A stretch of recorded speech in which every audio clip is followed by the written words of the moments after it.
सोझो साझा जनता झुक्क्याउँदै आफ्नो स्वार्थ सिद्ध गर्ने आजको प्रपञ्च अब खुल्दै गएको छ।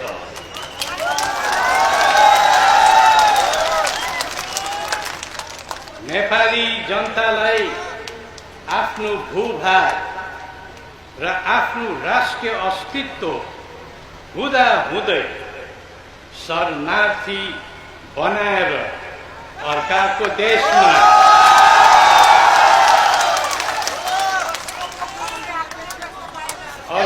देशमा श्रम पसिना बगाउन पठाएर आज जे हरकत गरिरहेका छन् त्यसबाट हाम्रो इज्जत गौरव सबै लोप भएर गएको छ। देशभित्रै बसौँ, देशमै पसिना बगाउँ र आफ्नो पौरखले आफ्नै देश सफारौँ भन्ने भावना हराउँदै गएको छ। के नयाँ नेपाल भनेको यही हो?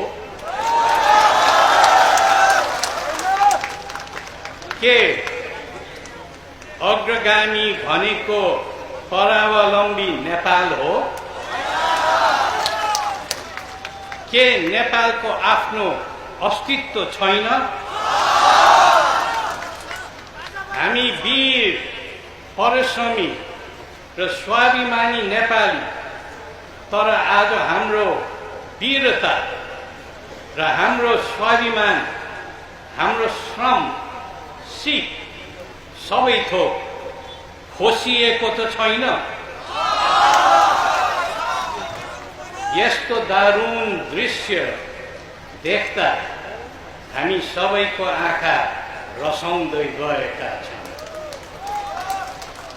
आजको युग विकासको युग हो। आजको युग प्रविधिको युग हो। हामी आफ्नै स्रोत साधन, आफ्नै सामर्थ्य र आफ्नै स्वतन्त्र सत्ताद्वारा आफ्नो युगानुकूल उन्नति चाहन्छन्। त्यसैले सोच्ने बेला आयो, अब कुन के कस्तो राष्ट्रिय दृष्टिकोण हामीले लिने, कस्तो प्रणाली पद्धति र परिपाटी हामीले अँगाल्ने।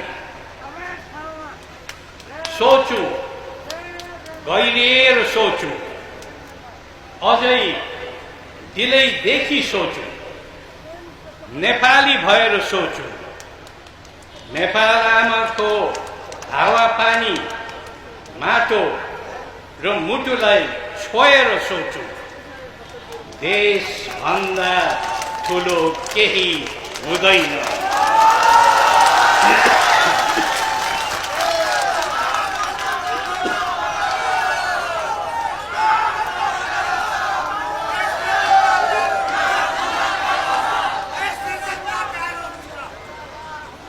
आजको टक्कारो अवस्थालाई नदेखेको र नबुझेको जस्तो गरेर कुरा बटारेर अरूलाई अल्मलाएर र निषेध गरेर अनि कोठे र ओठे जवाफ फर्काएर नेपाल र नेपालीको भविष्य सप्रिँदैन।